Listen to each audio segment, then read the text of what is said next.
Class 9 physics का chapter 1 भारतीय one book से है। चैप्टर 1 विज्ञान और मापन। चैप्टर 1 में पढ़ना है विज्ञान और मापन। उसका अतिलिखित उत्तरीय प्रश्न देखेंगे। विज्ञान क्या है? विज्ञान क्या है इसके बारे में जानकारी लेते हैं।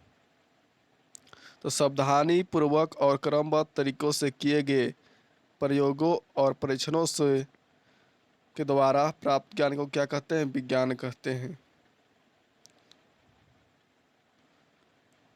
अब है दूसरा, भौतिक राशियां कितने प्रकार की होती है? भौतिक राशियां कितने प्रकार की होती है? दूसरा तो ये 2 प्रकार के होते हैं।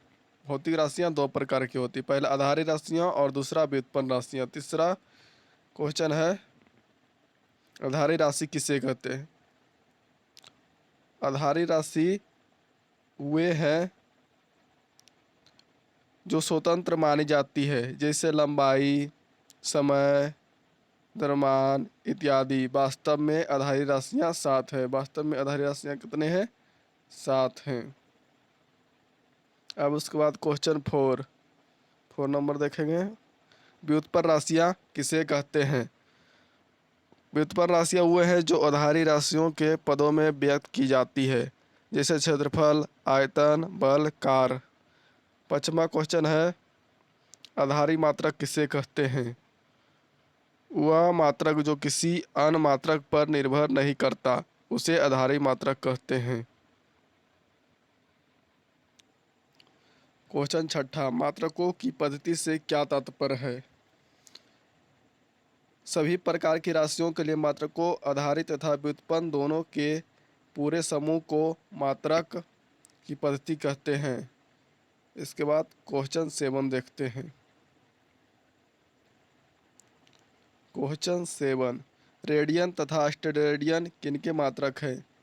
रेडियन है जो समतल कोण का मात्रक है, तथा स्टेरेडियन किसका मात्रक है? तो घन कोण का मात्रक है। उसके बाद अगला क्वेश्चन देखते हैं 8 नंबर। नैनोमीटर कितने मीटर बराबर होता है? तो ये 10 के पावर -9 मीटर होता है। 10 के पावर -9 मीटर। अब 9 नंबर क्वेश्चन देखते हैं। प्रकाश वर्ष क्या है? लंबी दूरी खगोलीय पिंडों के बीच की दूरियां, जैसे पृथ्वी से तारों की दूरी या बहुत बड़ी होती है, तथा उन्हें व्यक्त करने के लिए बड़े मात्रक प्रयुक्त किए जाते हैं। दूरी का एक बहुत बड़ा मात्रक को प्रकाश वर्ष कहा जाता है।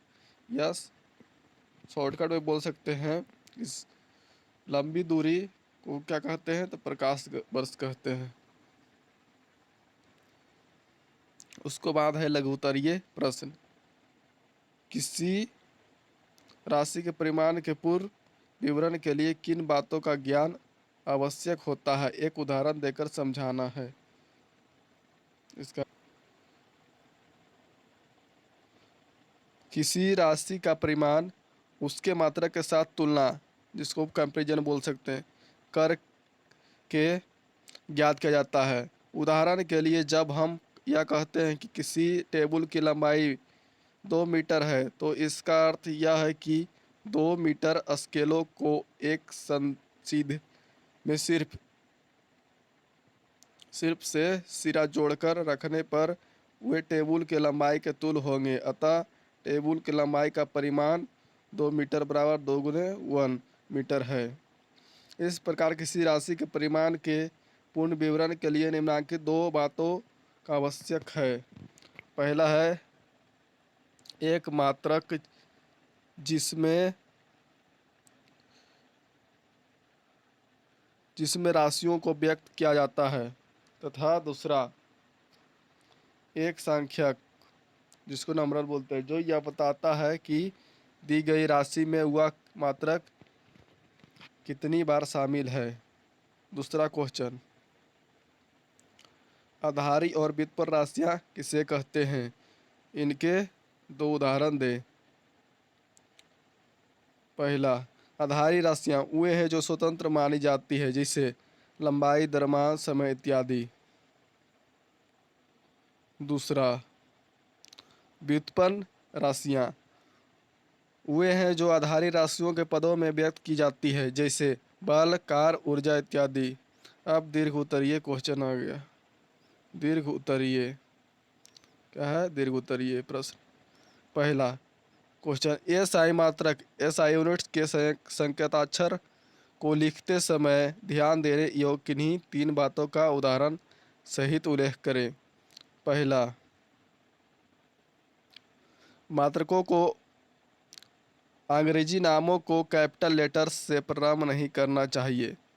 अतः जैसे एम्पियर का यूनिट क्या है? धारा की यूनिट है एम्पियर, लिखना सही होगा, ना कि एम्पियर की धारा। स्मॉल ए नहीं लिखना चाहिए, कैपिटल सॉरी यस स्मॉल ए लिखना चाहिए, कैपिटल नहीं लिखना चाहिए।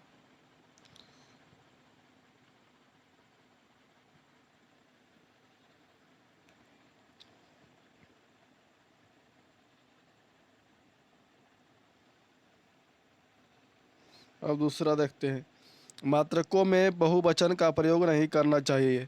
हमें ग्राम लिखना चाहिए, ना कि 5 ग्रामों या ग्राम्स, क्योंकि 5 ग्राम का अर्थ है 5 गुना 1।